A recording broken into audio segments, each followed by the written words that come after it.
On Air janvier 1804, Haïti devient indépendant. Le dimanche 1 Air janvier 1804, l'île de Saint-Domingue devient indépendante au terme d'une longue et meurtrière guerre de libération.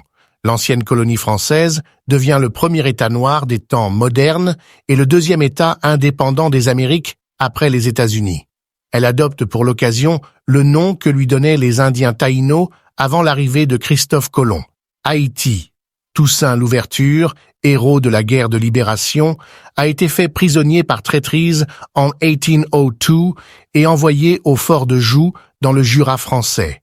C'est l'un de ses lieutenants, un ancien esclave noir du nom de Jean-Jacques Dessalines, qui prend alors le pays en main.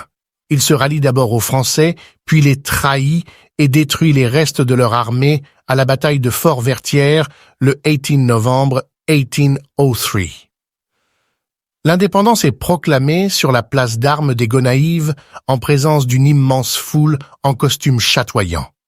Dans la foulée, Jean-Jacques Dessalines reçoit de ses lieutenants le titre de gouverneur général à vie que portait Toussaint Louverture avant sa capture.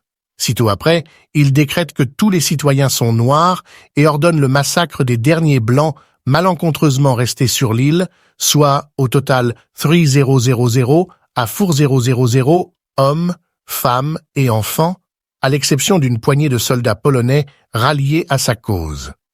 Quelques mois plus tard, le 22 septembre 1804, Dessalines se désigne empereur sous le nom de Jacques Ier, mais son gouvernement dégénère en une épouvantable tyrannie. Il suscite contre lui la rébellion de ses anciens lieutenants. Dans un ultime sursaut, il projette de nationaliser les terres et de les répartir entre tous les citoyens.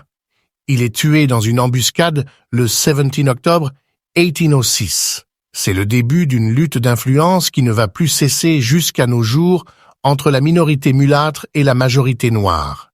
Les mulâtres descendent des anciens affranchis, les libres de couleur, mal aimés des esclaves noirs comme des propriétaires blancs établis dans les villes. Ils possèdent ceux qui restent de richesse sur l'île et se flattent de parler français. Les Noirs descendent des anciens esclaves. Beaucoup sont arrivés dans les dernières décennies du XVIIIe siècle. Ils parlent créole et pratiquent le culte vaudou. Henri Christophe, ancien esclave noir, succède à Dessalines dans le nord de l'île, cependant que le sud tombe sous la domination d'un mulâtre, Anne-Alexandre Pétion. La partie orientale de l'île est quant à elle récupérée par l'Espagne en 1814, mais pour très peu de temps. Christophe devient le roi Henri I Air en 1811, avant d'être contraint au suicide en 1820.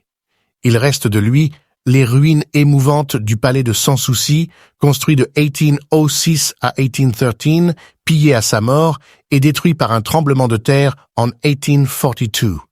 Pétion préfère les formes républicaines et le titre de président.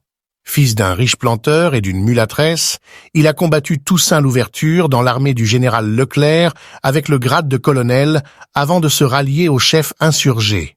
Il apporte son aide à Simon Bolivar qui, sur le continent latino-américain, mène la guerre contre la domination espagnole.